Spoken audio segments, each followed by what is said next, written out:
Morning, guys. So we are in the shop today.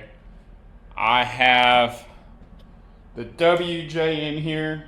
As you seen earlier in this video, I actually picked this thing up a week ago now, and it's later in the video. So what ended up happening when I picked this thing up, it had a small tick at startup, and the first thought in my mind is just a lifter tick, because this thing has the 4.0 in it, and they're prone to have a lifter tick, so I didn't think it was going to be that big of a deal.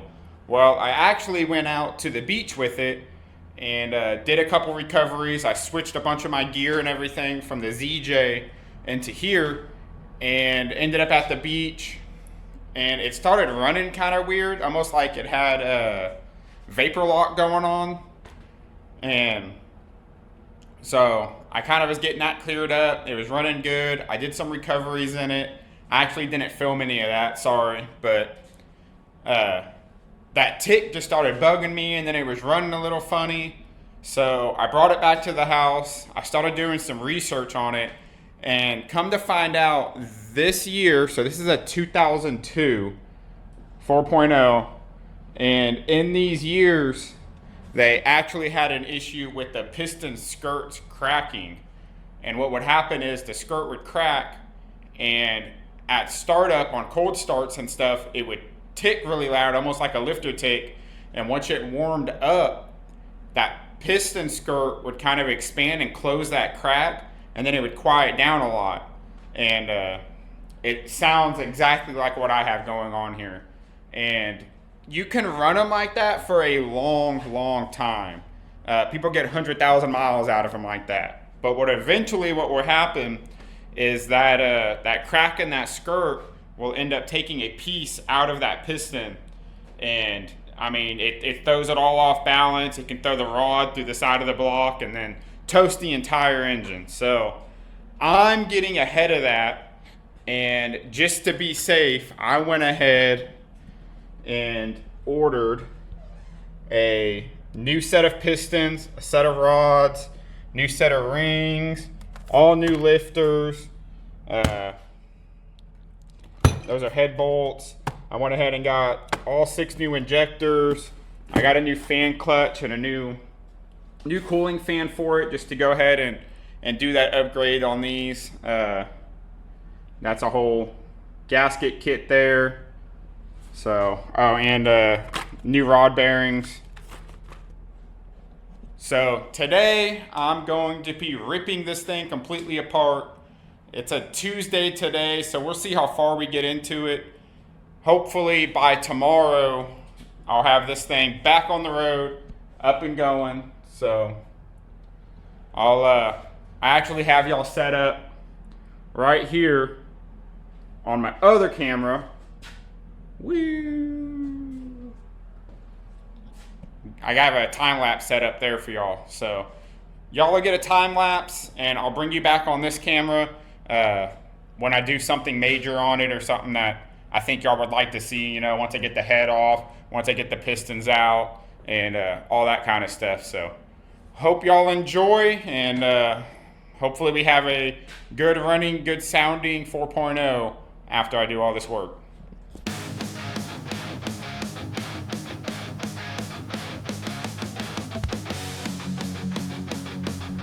Got the oil pan off.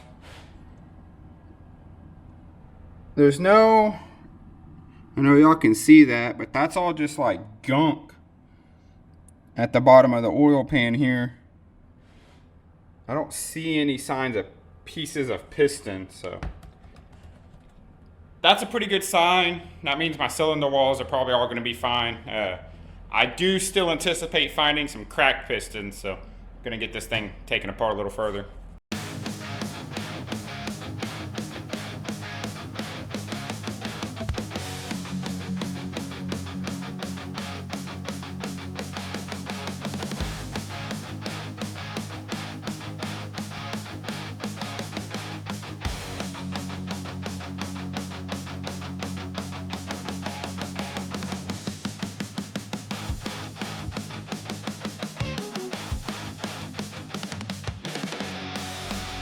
All right, so we got it all tore down. Got the head off. Pistons out, everything's taken apart. These pistons are definitely cracked. I don't know how well it's gonna pick up on the camera here, but right here,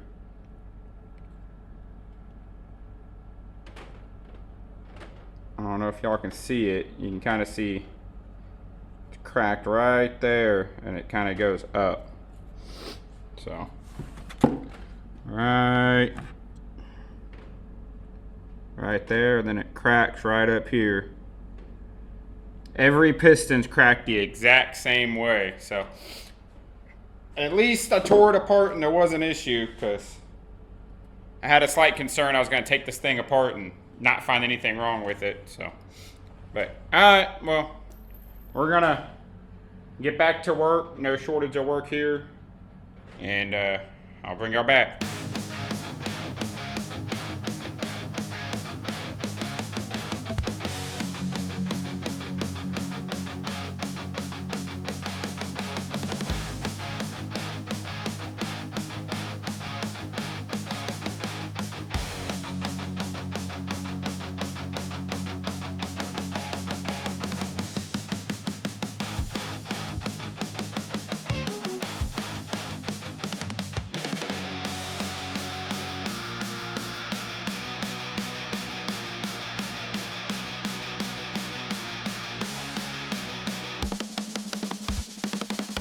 Alright guys, so we got new pistons installed. They're all in there ready to go. So I'm actually going to be done for the day. I'm waiting on a tool to get the lifters out of here. So I was able to get the lifters out of here, but these ones further back where the firewall is, you can see all the pliers and stuff I have out because I was trying to get them out. These lifters have a bunch of carbon and stuff built up on them, so they're kicking my butt trying to get them out. So I ordered a tool from O'Reilly's. It won't be here till the morning. It's already like 6 o'clock this evening anyways, so I'm gonna call it a day, and I'll see y'all back here in the morning. Morning guys. So we're back in the shop, still working on the WJ. So I actually went and picked up this little tool right here this morning. It's supposed to be for pulling lifters, because I got these back lifters here. They're kind of stuck in there. I can't really get them out. I can if I fight with them enough, but it's taken me 10 minutes per lifter, and I got like 6 of them left, so I'm not trying to spend an hour getting those things out. So I got this tool, and unfortunately I was playing with it with these lifters that I have out already. I put one in the vise to see how it would work, and it does not grip these lifters. So I'm gonna be fighting all these by hand, it seems like, not being able to use this tool, which sucks because it was 50 bucks. But I'm gonna put y'all back on time lapse and bring y'all back if there's anything I want y'all to see.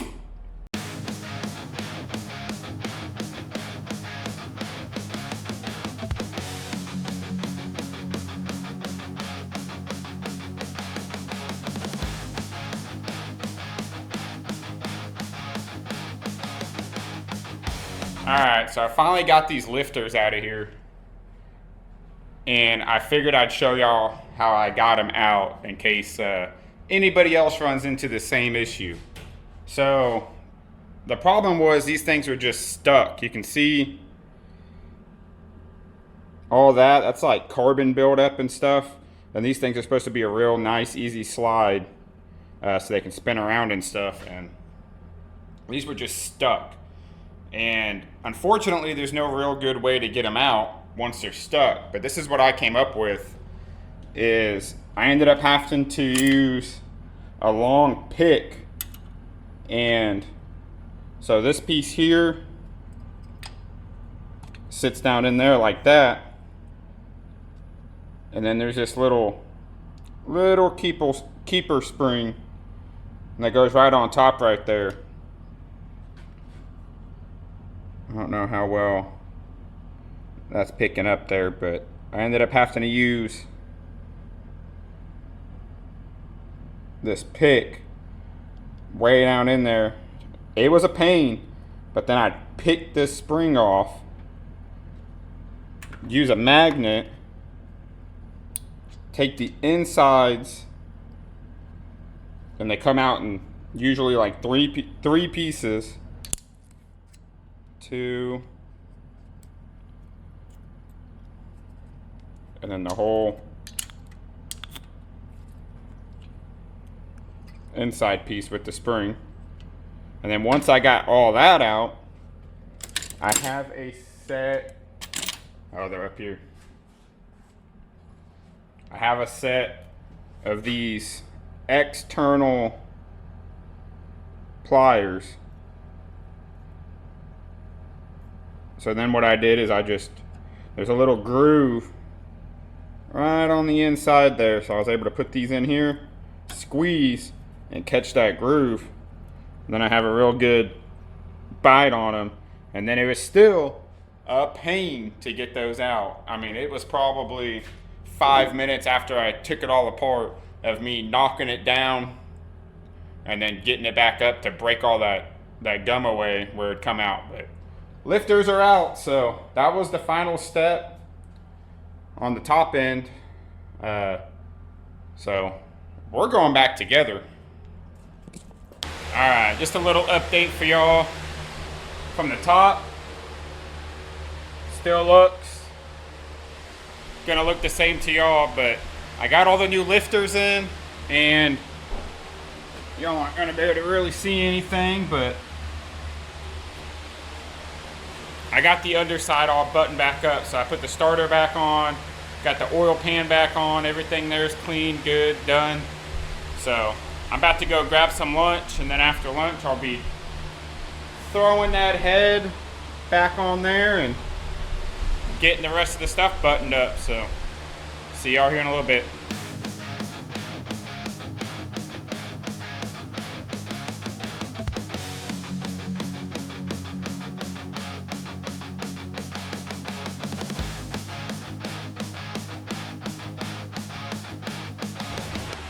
Sorry about the fan noise, by the way. I got my fans on, airing it out in here because it smells like brake clean, like crazy. All right, so give y'all an update on what I got going on here. So I got the head back on, but I ended up finding, which I'm assuming this is my fault, but you see how these don't line up? Like, that's supposed to be centered with that valve, that rocker arm. See how it's not centered? These little bridges are bent. I'm thinking when I took these off, I somehow bent those bridges. And I can't get them back straight enough to line everything up perfectly. So I'm gonna leave this on hold and order some more of those bridges. They're like $8 a set for the bridge and the little rocker roller deal. So I'll be out a little money, but it'll be better in the long run. So I'm gonna get those ordered. It'll probably be tomorrow afternoon before I get them. So I'll see y'all then. Morning, guys. So we are back in the shop today. Plan is to get this WJ's engine buttoned up and running today. So I'm gonna get started on that here in a minute. First, I am going to clean up this mess that I got going on, all these tools and trash and everything just scattered everywhere. So I'm gonna get all that cleaned up, and then I'll bring y'all back and we'll start working on this Jeep, getting it back together. All right, so we're back. Got the shop kind of cleaned up here. Just give me a little bit better work area. So we're gonna start putting this Jeep back together. I got all new what do they call these things? Rocker arm pivots and the little bridges.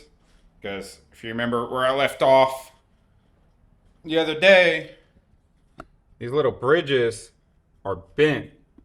So, got a bunch of new ones. We're going to work on getting these put in, and then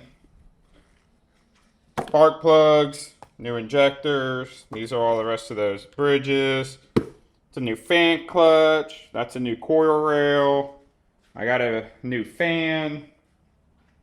And then we got to put valve cover back on, alternator back in, idler, bracket, intake, fuel rail, all the good stuff. Just buttoning it up, all the little stuff. Probably take me a couple hours to do it all.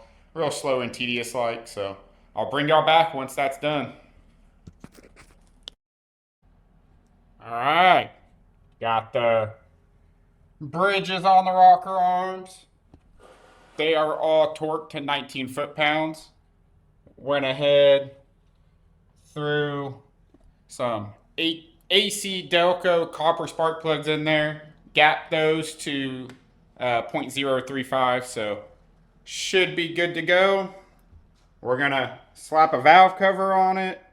Probably go ahead and actually toss the wiring harness on, and then power steering pump, alternator bracket, all that jazz, radiator hose, we'll do all that, put the fuel rail in, serpentine belt, fan shroud, all that good jazz, and then we're going to be just about set up here. So let me get all this taken care of for you.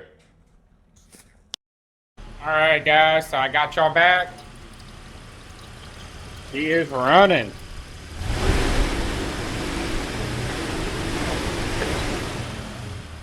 Running pretty decent. It's got a weird issue where when I turn it off, it has to cool completely down before it's going to crank back up. I had an XJ that did the same thing, and it ended up being the fuel pump. So I went ahead, picked up a fuel pump for it. Cheap enough. We'll see if that fixes it. If it doesn't fix it, we're going to go through and figure out what sensor's acting up, if it's a crank sensor or something else going on with it. But I'll bring y'all back once I get that figured out. That's going to be tomorrow or something before I mess with that. But she is back alive and put back together, though. A couple small vacuum leaks and little stuff like that, and it's pretty much good to go. But I'll see y'all later. Morning, guys. So I figured I'd give y'all an update on the WJ here. So it is back together completely. Everything's been working good on it. Where I left y'all off, I was saying I was going to put a fuel pump in here to see if it fixed my my weird issue that it had, where when I started it up and ran it and got it up to temp, once I shut it back off when it was at temp, it had a really hard time firing back up. But if you let it sit and let it cool all the way back down, it would crank back up no issue, and then that process would repeat. And I had an XJ that did the same thing, and it ended up being like a check valve in the fuel pump was acting up, and put a fuel pump in that and it fixed it. Well, same thing. I stuck a fuel pump in this thing and fixed it. Starts up, runs perfectly fine every time now. No noise. Engine is nice and quiet. I actually just drove it into town earlier today, and she drives great. But I mean, starts right up, runs good. No lights, just an ABS light. She just purrs away. So that's all good. It's doing good for me. So my initial plan with this Jeep was it was going to replace the ZJ. I was actually going to sell the ZJ, keep this, make this my priority off-road recovery rig. But after driving the ZJ a little more and driving this, my plan is going to be, I'm going to keep the ZJ I'm probably going to put front and rear lockers in it and maybe just a new set of tires, but I think I'm just going to stick with 33s on it and maybe just update the suspension just a little bit to make it a little bit more comfortable to drive. And I'm just going to leave that as a complete beater. Something I don't care about, something I can just go thrash on. It's not going to matter. If there's a high tide or rainy day or something like that, I need to go pull someone out, I'll take it instead of the WJ. And I'm going to keep the WJ, and it's going to be my primary recovery rig. I'm going to have this thing probably with me almost every day. It's got some 33-inch mile stars on it. Not a giant fan of those tires, but they're going to stay because they're really good. You know, they got a lot of tread, a lot of life left in them. So they'll stay for a little bit until I decide to upgrade some tires. They'll be good for on the road, and if I want to take this thing into town, this is going to be kind of my everything rig. So y'all will be seeing it shortly in some of my videos coming up. I need to order a front drive shaft for it. So right now this thing's missing a front drive shaft, so it's only 2-wheel drive. The CV went out in the front drive shaft. If you're familiar with these at all, it's a giant weak point. Anytime you lift them at all, you gotta throw a new drive shaft in it. So I need to order one of those and slap it in there, and then this thing's gonna be getting put to work. Promise y'all. But I think that's gonna be the end. Oh, and I know earlier in the video I said I had some other footage that was gonna be at the beginning of all this. I actually had a lot of footage where me and Dustin went and picked this thing up. We drove to Austin. It's about a 4-hour drive, and took one of my work trucks and my car hauler, and we hauled this thing back from there and stopped and made a whole video and a whole trip out of it. And I lost all the footage to that. So y'all will not get to see any of that, unfortunately. Kind of stinks because we kind of made sure we videoed all of it and got some good footage there, but kind of part of being a YouTuber. Sometimes you lose footage. So, but I hope y'all enjoyed this little engine rebuild, and I know it's something different for the channel, so hopefully it doesn't do too bad for me. And if y'all would, please remember, like, comment, subscribe, and I'll see y'all next time.